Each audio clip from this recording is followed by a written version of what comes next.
यह 3 बोका 14 लोग रेगिस्तान में अपना घर बनाने का फैसला किया। पहले आदमी को थोड़ी सी हरी घास वाली जमीन दिखाई दी। उसने कहा यहीं बस जाते हैं, लेकिन बाकी दोनों ने उसकी बात नहीं मानी। उनका मानना था कि आगे इससे भी बेहतर जगह जरूर मिलेगी। कुछ दूर चलने के बाद उन्हें सचमुच एक बहुत बड़ी हरी जमीन मिल गई। दोनों खुशी से उसकी ओर दौड़ पड़े और उस पर अपना हक जताने लगे। देखते ही देखते बात इतनी बढ़ गई कि दोनों आपस में लड़ने लगे। उधर तीसरा आदमी चुपचाप फूलों के साथ खेल रहा था। तभी उसकी नजर दूर एक असली नखलिस्तान पर पड़ी। उसने तुरंत दोनों को आवाज लगाई। तीनों दौड़ते हुए वहां पहुंचे। जंगल के किनारे पहुंचकर उन्होंने देखा कि सामने नीले समुद्र का बेहद खूबसूरत नजारा था, लेकिन बाकी दोनों ने फिर वही किया। उन्होंने तुरंत जमीन बांट ली और तीसरे आदमी को वहां से भगा दिया। बेचारा तीसरा आदमी अपना सामान उठाकर नई जगह की तलाश में निकल पड़ा। इधर दोनों ने एक दूसरे से मुकाबला शुरू कर दिया। दोनों साबित करना चाहते थे कि वही सबसे बड़ा और सबसे शानदार घर बना सकता है। कुछ ही समय में दोनों के घर बनकर तैयार हो गए, लेकिन हैरानी की बात यह थी कि दोनों घर आकार और ऊंचाई में बिल्कुल एक जैसे थे। ये बात दोनों को बिल्कुल पसंद नहीं आई। उन्होंने फिर से पेड़ काटने शुरू कर दिए। एक आदमी खुदाई करने वाली मशीन ले आया तो दूसरा भी उससे पीछे नहीं रहा। दोनों अपने अपने घर को और ऊंचा बनाने में जुट गए। धीरे धीरे पूरा जंगल उजड़ने लगा, यहाँ तक कि सूरज भी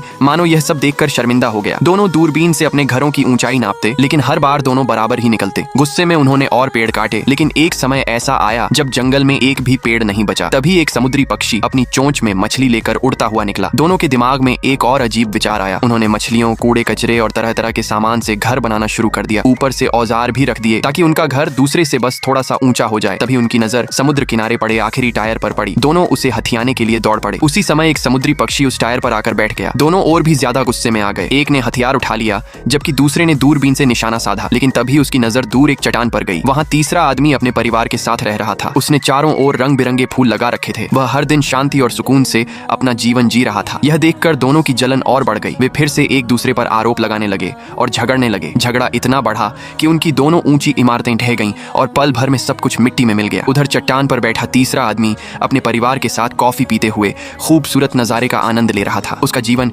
शांति, संतोष और खुशियों से भरा हुआ था। लालच करने वाले लोग आखिर में सब कुछ खो देते हैं, जबकि संतोष से जीने वाला इंसान ही सच्ची खुशी और असली सुख पाता है।